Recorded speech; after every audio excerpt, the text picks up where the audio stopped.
Ben je er klaar voor? Nou, nee. Jij? Ik ook niet.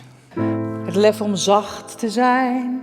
En we vieren vanavond de vrijheid. Hè? En vrijheid ligt dus eigenlijk daar waar je het spannend gaat vinden, toch? Daar waar jij lef voor nodig hebt. Dit is een vrouw waar ik mij vrij bij kan voelen. Het lef om alles, alle liefde. Kom op, moet ik gaan samenwonen met haar? Niet in dat psychopaten-penthouse. Dat is een covid-laboratorium. Nee, we zullen even naar haar huis kijken. Pippi Langkous meets Caroline van der Plas.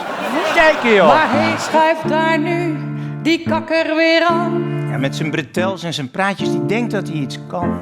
Weet je wat echte rijkdom is? Morgen naar de Bahama's kunnen en toch niet gaan. Zijn dit de vrije mannen waar je ze tegenop kijkt? Dit zijn gevangenen van hun eigen dikke ego. En na 1 keer schaamteloos, keihard, de vrij!